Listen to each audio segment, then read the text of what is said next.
ఇటీవల అనేక ఉత్తరాది రాష్ట్రాలు భారీ వర్షాలకు వరదలకు గురయ్యాయి. ప్రధానంగా హిమాలయ ప్రాంత నగరాలు డేంజర్ జోన్లో చిక్కుకున్నాయి. ఉత్తరాఖండ్లోని ఉత్తర కాశీలో మెరుపు వరదలు బీభత్సం సృష్టించాయి. పర్వత సానువుల్లో ఉండే ధరాలి గ్రామంపై ఒక్కసారిగా వరద ప్రవాహం విరుచుకుపడింది. అలాగే హిమాచల్ ప్రదేశ్లోని మండి జిల్లాలో ఇటీవల వరదలు సంభవించాయి. ఇదిలా ఉంటే మానవ తప్పిదాలే ప్రకృతి విపత్తులకు కారణమంటున్నారు నిపుణులు.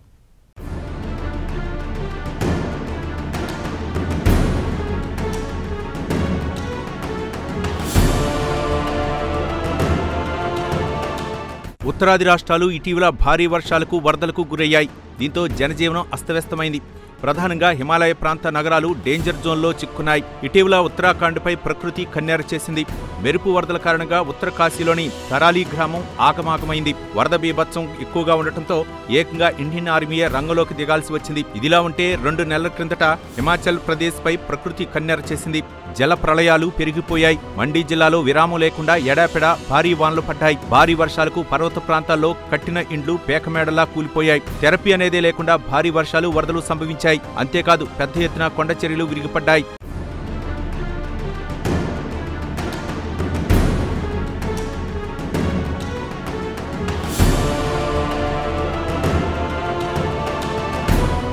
హిమాచల్ ప్రదేశ్తో పాటు ఉత్తరాఖండ్ను కూడా వరదలు ముచ్చెత్తాయి. ఎడతెరిపి లేకుండా పడుతున్న వర్షాల కారణంగా ఉత్తరాఖండ్ ప్రజల జనజీవనం అస్తవ్యస్తమైంది. అయితే హిమాలయ పర్వత ప్రాంతాల్లోని రాష్ట్రాల్లో ప్రకృతి విపత్తులు సంభవించడం ఇది తొలిసారే కాదు.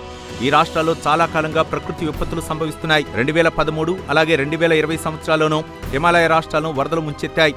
వరదల కారణంగా భారీ సంఖ్యలో మరణాలు సంభవించాయి. అయితే ఇటీవల మరోసారి హిమాలయ పర్వత ప్రాంతాల్లోని రాష్ట్రాలను వరదలు దెబ్బతీశాయి. కాగా హిమాలయ పర్వత ప్రాంతాలు పూర్తిగా భిన్నమైనవి. ఎటు చూసినా హిమగిరి అందాల సొగసులు కనిపిస్తుంటాయి. అలాగే హిమాలయ పర్వత సానువుల్లో ఉండే పట్టణాలు, నగరాలు ఎంతో సుందరంగా ఉంటాయి.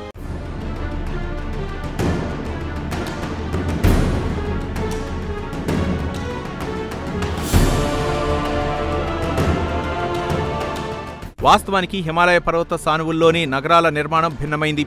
ప్రధానంగా ఇసుక, రాతి నిక్షేపాలపై ఈ నగరాలు ఏర్పడ్డాయి. మిగతా ప్రాంతాలతో పోలిస్తే వాస్తవానికి మనుషులు నివసించడానికి హిమాలయ పర్వత ప్రాంతాలు పెద్దగా అనుకూలమైనవి కావు. హిమాలయ నగరాల్లో భారీ నిర్మాణాలు ఏమాత్రం పనికిరావంటారు పట్టణాభివృద్ధి వ్యవహారాల నిపుణులు. అయితే ఈ మౌలిక సూత్రాన్ని తుంగలో తొక్కుతున్నాయి అక్కడ ప్రభుత్వాలు. దరఖాస్తు చేసుకోవడమే తరువాయి భారీ నిర్మాణాలకు అనుమతులు ఇస్తున్నాయి. దీంతో రియల్టర్లు ఎడాపెడా భారీ నిర్మాణాలు చేపడుతున్నారు. ఎడాపెడా అపార్ట్మెంట్లు నిర్మాణాలతో రియల్టర్లు బాగా డబ్బులు సొమ్ము చేసుకుంటున్నారు.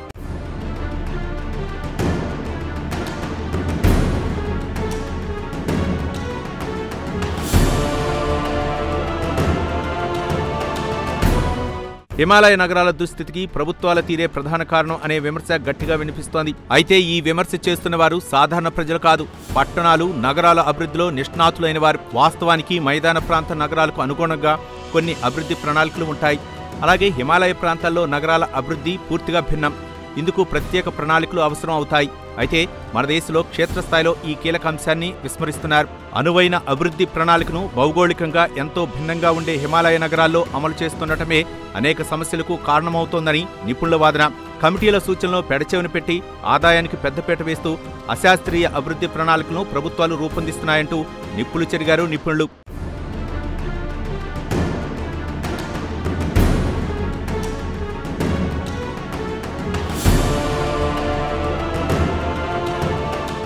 జోషిమఠ్ అభివృద్ధి పేరుతో జరుగుతున్న వినాశనానికి ఒక సజీవ ఉదాహరణ.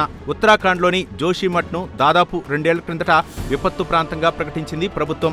2023లో కొన్ని నెలల పాటు జోషిమఠ్ దేశవ్యాప్తంగా హాట్ టాపిక్గా మారింది. చమోలి జిల్లాలో హిమాలయ పర్వతాల వద్ద ఓ పెద్ద పర్వతానికి దిగువన ఉంది. జోషిమఠ్ అడుగున ఉన్న ఓ పెద్ద కొండచర్య ఉంటుంది. దీంతో భూమి లోపల మట్టి, రాళ్లు ఎక్కువ బరువు మోసే అవకాశం లేదని సైంటిస్టులు చెబుతున్నారు. జోషిమఠ్ కుంగటానికి రకరకాల కారణాలు వినిపిస్తున్నాయి.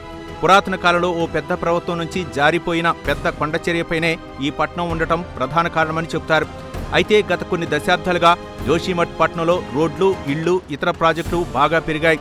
దీంతో ఇక్కడి నేలపై మోయలేని భారం పడింది. దీంతో తరచూ భూమి కుంగుతోందని నిపుణులు అంటున్నారు.